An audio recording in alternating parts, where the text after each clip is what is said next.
Walang makasalanan nagsisisi ang hindi kayang patawarin ng Diyos, maliban sa taong nilalapastangan ang Espiritu Santo sa paniniwalang hindi niya kailangan ng kapatawaran niya.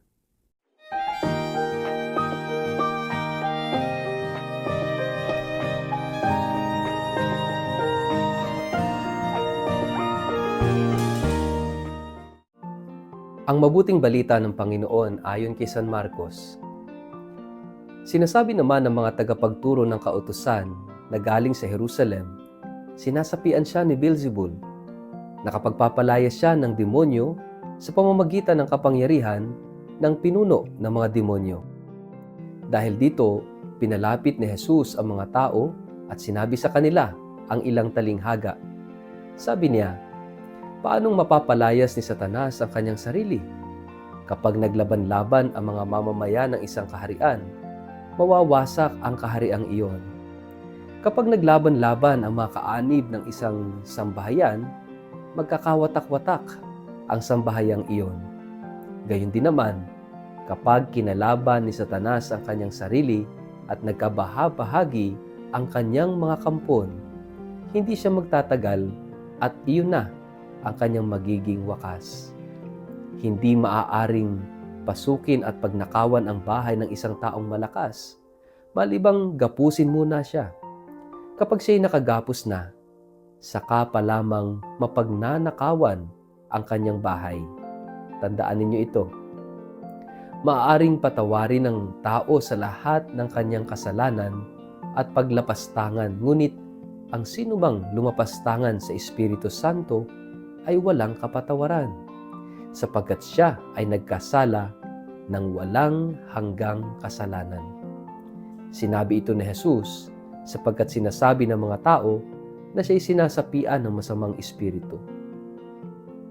Ang mabuting balita ng Panginoon. Word of the day, hear what God has to say. Mapagpalang araw po sa inyong lahat. Kumusta po kayo? Ang ating pong word of the day ay slander. Ngayong araw na ito ay dinadala tayo ng ating ebanghelyo sa isang kasalanang sinasabi ng Panginoong Hesus na walang kapatawaran. Teka, di ba dapat wala sanang kasalanan na hindi kayang patawarin ng Diyos because sinasabi sa ating banal na kasulatan that God is a God of mercy and compassion. He is slow to anger. Sabi doon, napakayaman, sagana sa habag, sagana sa awa ang Diyos. Pero bakit ang Panginoong Hesus ay tila ba nagsasalita tungkol sa isang kasalanan na hinding-hindi mapapatawad? At yan ay ang paglapastangan o slander against the Holy Spirit. Paglapastangan, pagbabaliwala sa Espiritu Santo. Tingnan natin yung konteksto. Si Jesus ay nagpapagaling, si Jesus ay nagpapalayas ng masasamang espiritu.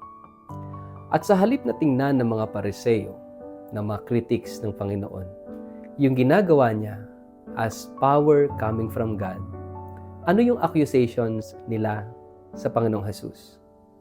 Na ang Panginoon ay nagpapalayas ng masamang espiritu sa kapangyarihan ng mas malakas na masamang espiritu. Imagine that.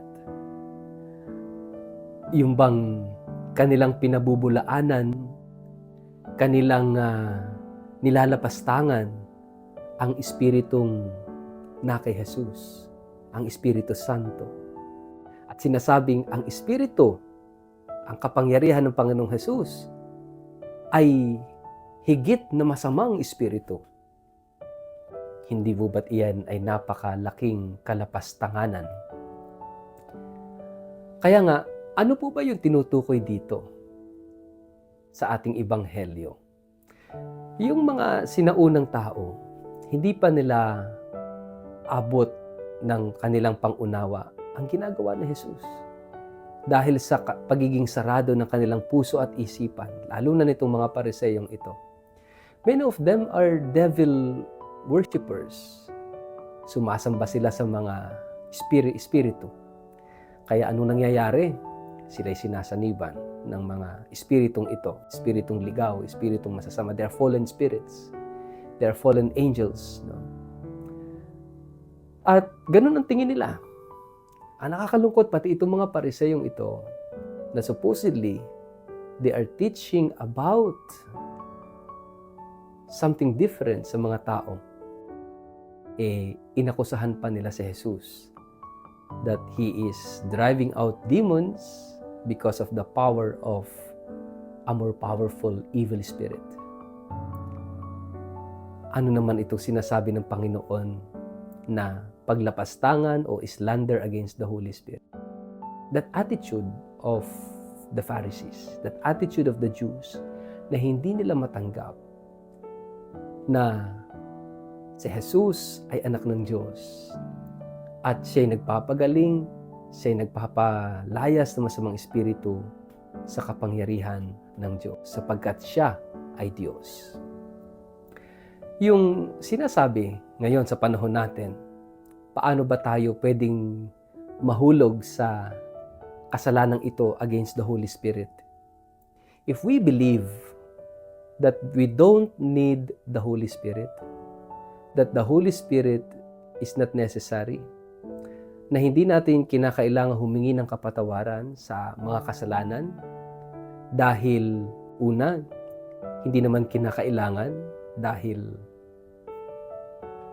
ang Espiritu Santo ay walang kapangyarihan magpatawad ng kasalanan o kaya naman tayo ay hindi nangangailangan patawarin sa ating mga kasalanan, then therefore, hindi tayo lalapit para humingi ng tawad.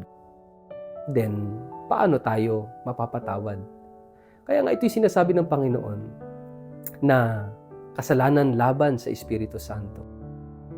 Kung mali ang ating paniniwala tungkol sa kasalanan, kung mali ang ating paniniwala tungkol sa Espiritu, kung mali ang ating paniniwala tungkol sa kapatawaran, then hindi tayo lalapit sa Kanya. Then how are we going to obtain forgiveness of sins? Ito naman yung sinasabi ng Panginoon. Ang lahat ng mga lumalapit sa Kanya upang humingi ng tawad, patatawarin ng Diyos. Pero ang hindi humihingi ng tawad, hindi patatawarin ng Diyos. Hindi naman humihingi ng tawad eh.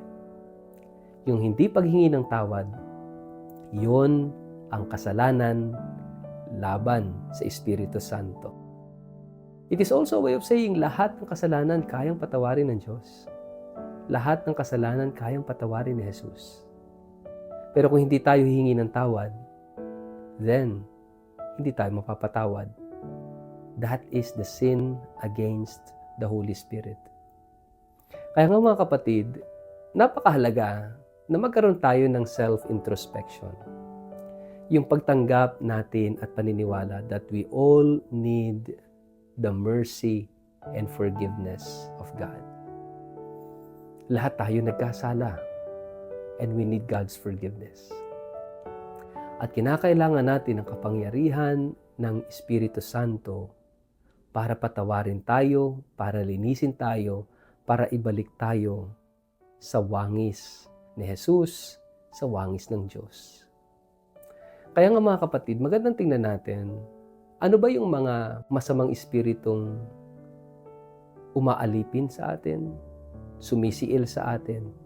Ano yung espiritong humahadlang sa atin para tanggapin ang kapatawaran ng Diyos? Baka yung kayabangan na, kaya ayaw mong magpakumbaba. At sinasabi mo na, hindi ko kailangan ang kapatawaran ng Diyos. Hindi ko kinakailangan humingi ng tawad.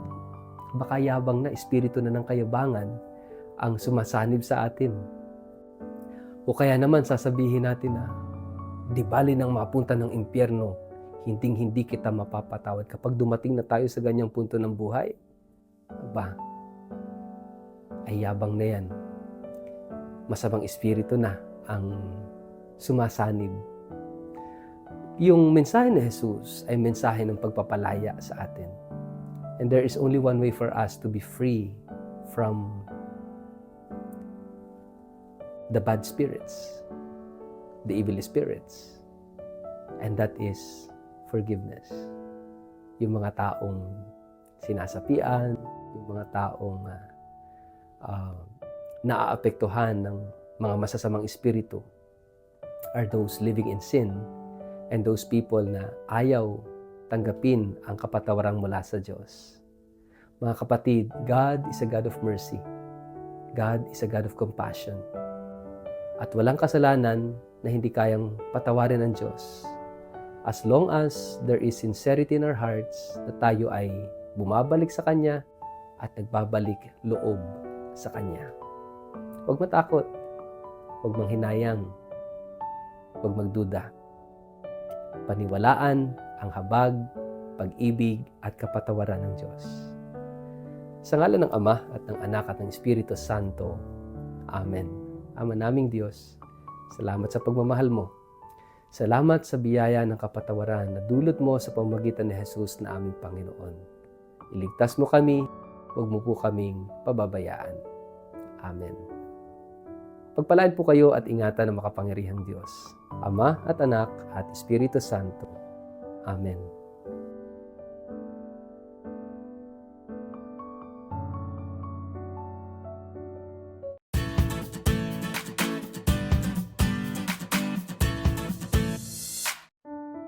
Mapagpalang araw po sa inyong lahat.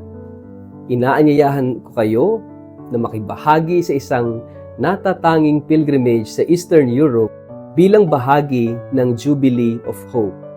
Isang pagkakataon po ito upang mapalalim ang ating pananampalataya, mas lalo pang mapalapit sa Diyos at maranasan ang mayamang kultura at espiritualidad ng mga bansang ito.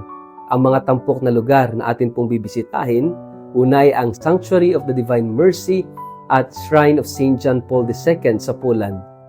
Tuklasin natin ang kahulugan ng awa ng Diyos sa pamamagitan ng pagdalaw sa mga lugar na ito kung saan isinilang at naglingkod ang Santo Papa ng awa si St. John Paul II.